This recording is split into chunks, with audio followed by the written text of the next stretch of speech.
Once upon a time, no, that doesn't work. To be or not, no, that doesn't work. How do you actually start writing?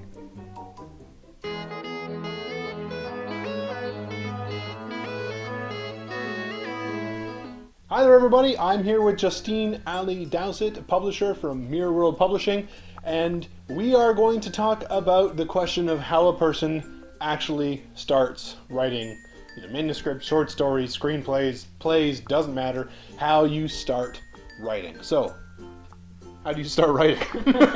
What do you have to do to start writing, to prepare? I can see why that question would be daunting. You're saying there was It's a a blank huge piece question. of paper or a blank screen, and what do you do? How do you start? Yeah. So, to cover that topic, you have to come up with a concept. You have to come up with something you want to write about. You have to come up with maybe the setting of where that concept's going to take place. Who are the characters involved? What motivates them? What plot might you come up with? You don't have to have everything down, set in stone. You don't have to have it all planned out, but you do have to have some idea of where you're going to go. Right. So, kind of for the idea, what would be next in that regard? Like, what do you mean by idea? Okay, so let's say you've come up with your overall concept. I'm not going to try to come up with one because I'm terrible at on-the-spot improv. But you want to figure out what incident, what thing in your story starts everything off. What's your inciting incident?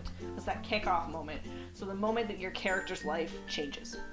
Or the moment that the plot kicks into gear and actually starts happening is interesting. So that should be your opening scene. That should be where your story starts. Yeah. Okay. And so with that, having the opening scene, by this point you already have your main character, you've already looked into a little bit, you kind of know what that incident is, like what's going to happen to them. So then how do you, again, I'm going to just repeat the same question, how do you actually start writing? How do you put your fingers to keys? There is no magic solution to this. You've got to put your butt, you got to put your butt in that chair or, pencil to the paper or button, fingers on the keys, and just start writing. So if you're stuck, you can try to come up with maybe an interesting or neat opening line, something that motivates you as much as it's going to motivate the reader to want to read your book later. This isn't, it's just if you're stuck. If you have something and it's not perfect, you don't have a perfect opening line yet, don't worry about it, just write, because you can always go back and fix that opening scene later. There's been some people that I've talked to as well that say that if you have an idea in your mind and it's like an image in your mind, just write that image. Sure. Just write down something to do with it. That way that will inspire and kind of move on to the next point, and then eventually you'll start writing. Right. I mean, if you have a scene in mind and it happens in the middle of the book or even the end of the book, write it. You never know, you can fit it in later, or maybe that will become your opening scene and use it as it's a flashback, and then you start or whatever. It doesn't matter. If you have an idea, get it down on paper, start writing. Yeah, you got to find out what motivates you to actually get your fingers on those keys or that pencil to paper and just start writing it down. I know it's kind of funny and ironic when people ask, how did you start writing? And you say, well, for me, I definitely use that opening line method. I try to think of what's a neat opening line that would get me to want to read this book, and then I will start there. Yeah. Whereas my response is always just write something down. Doesn't even matter what it is. But I've been at this a long time, so maybe that's why I have a technique now finally. But and you're a publisher, so you've read many books. Yeah. Excellent. So now there's another question, because some people, whenever they write, they get stopped and they say, well, I don't want to write anymore because whatever I write, just when I read it, it doesn't sound good, or it just doesn't sound professional, or it doesn't sound as good as I wanted it to be, so they don't keep writing. What's your advice for that? So getting discouraged. I think if you're writing a first draft, don't criticize yourself so much, especially if you're a new beginner writer, because you haven't had the experience yet, so you need to get that experience. The only way to do that is to plow through. Yeah, exactly. Just write that first draft, save your critiques and your head aching for the second draft. Now, on the same regard there, would you suggest that someone edits as they go? No. Don't do it. Absolutely Don't fall not. into that trap, especially if you're just starting out. Just try to get that first draft down. Write as much as you can, as fast as you can. Keep that motivation going, because that's going to get you through that first draft, especially in a novel where you're writing hundreds of pages. Urge to rewrite and edit, just put that away. And my question would then be, because I know some people will ask that, why not?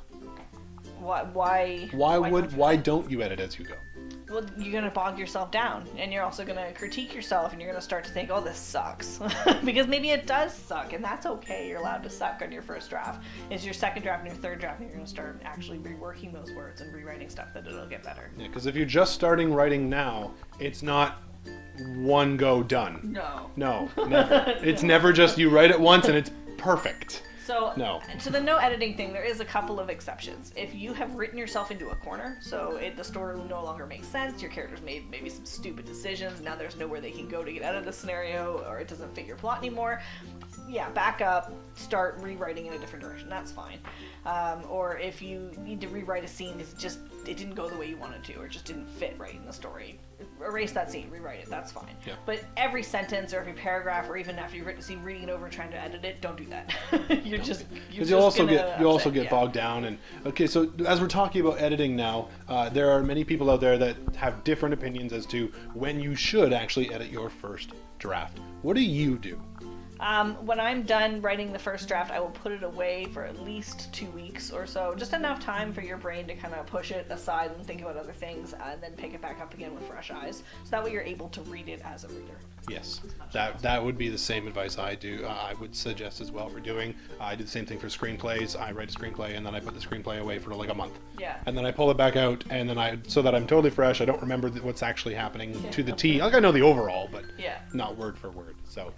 Awesome. Well, thank you very much for your time, and hopefully that inspires some of you guys to start writing. And again, the best advice to start writing is literally just start writing. Yeah. I know it sounds counterintuitive, but just write something down. Whatever motivates you to write, use that and keep using that so it'll keep writing, and then you'll eventually get to the end of that first draft.